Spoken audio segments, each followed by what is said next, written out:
Welkom in Marta's Atelier, beste mensen. Vandaag zal ik een testje doen met titaanwit. Een tijdje geleden had ik het in een video over titaanwit met safloerolie en titaanwit met lijnzaadolie. Lijnzaadolie zou sneller drogen dan safloerolie, dus ik wil wel eens zien of dit waar is. En ik zal dit testje doen op een klein cardboard. Dan zal ik ook nog eens een druppeltje Quick Drying Medium toevoegen bij een klein beetje titaanwit om te zien of het inderdaad vlugger droogt met dit medium in de verf. Dus om te beginnen zal ik hier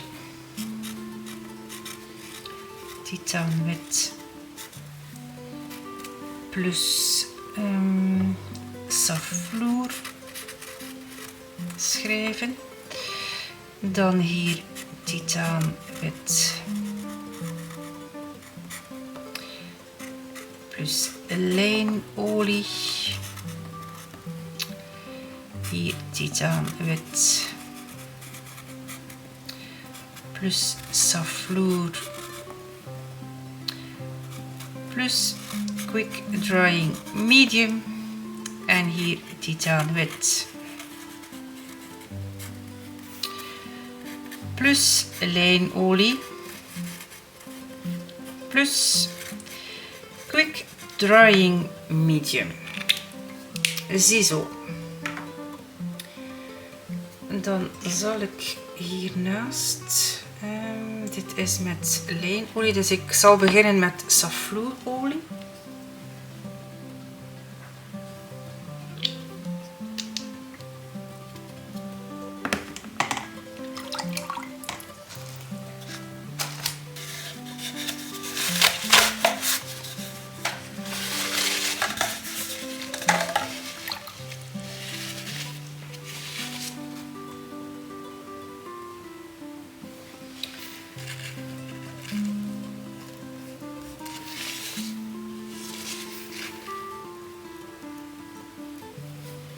Dus ik zal proberen van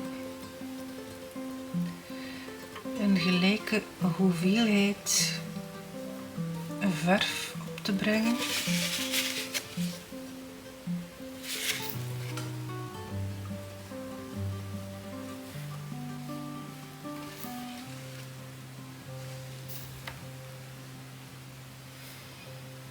Oké. Dus dit was het titaanwit met safloer. En nu zal ik titaanwit met lijnolie opbrengen.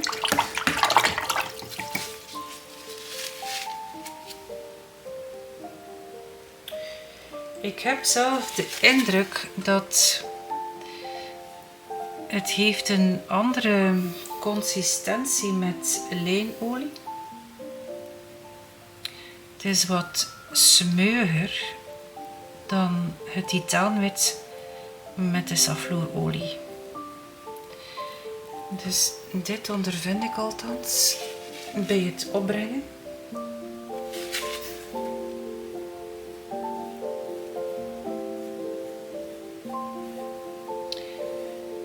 En ook bij de safloerolie. De olie loopt echt uit de tube. Terwijl ik dat niet heb met lijnolie, terwijl het alle twee nieuwe tubes zijn.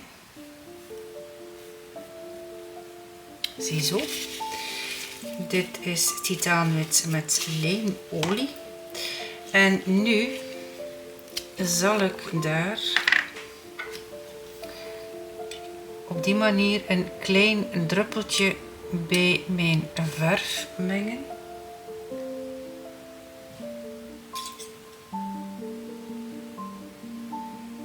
Voilà.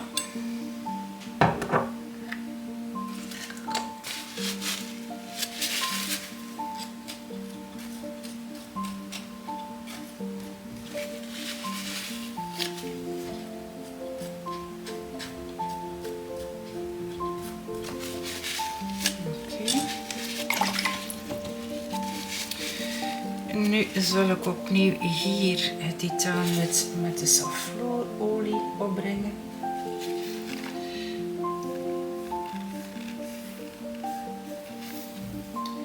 En we gaan zien, ja, wat nu het snelst droogt.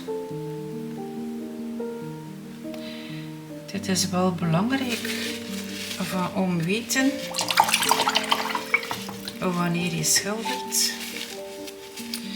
Zeker wanneer je wit in je onderlagen gebruikt. Nu, ik gebruik soms acryl in mijn eerste laag. En dan gebruik ik geen titaanwit als wit, maar gebruik ik gesso.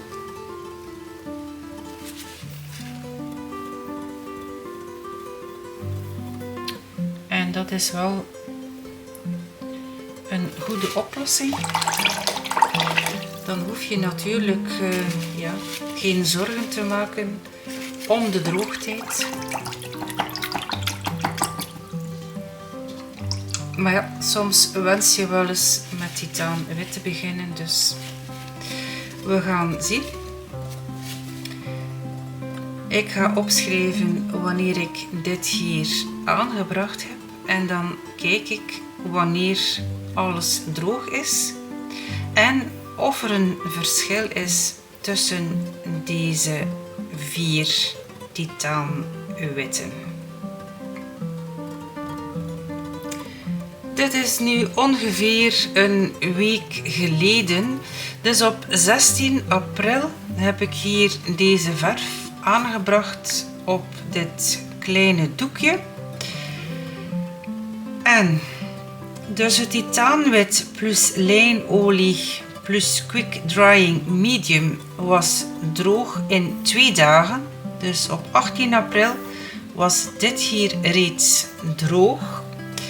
Het titaanwit met de safloerolie en het quick drying medium was droog binnen de 3 dagen, dus op 20 april. Dan was het titaanwit met de lijnolie, dus zonder het quick drying medium, binnen de 4 dagen droog op 21 april. En als laatste was het titaanwit met de safloerolie droog. Dit was 6 dagen vooraleer dit hier droog was. Dus als je vlug wil werken en je gebruikt titaanwit, dan zou ik zeggen best titaanwit met lijnolie gebruiken en daarin een klein beetje quick drying medium bijvoegen. Dit is hier van Cobra, maar er bestaat natuurlijk ook drying medium van andere merken. Ik maak hier geen reclame voor Cobra. Wat ik wel wil zeggen is dat ik hier puur quick drying medium in bijgevoegd heb. Dus bij de 2. Normaal gezien, als ik dit gebruik in een onderlaag, dan breng ik daar ook nog water bij in. Dus ik gebruik het in mijn eerste lagen niet zuiver. Dit wou ik nog eventjes bij vermelden. Dus dit was een klein testje in verband met de droogtijd van het titaanwit. Hopelijk vonden jullie dit interessant, kunnen jullie dit toepassen in je eigen werk en misschien tot in een volgende video. Dag!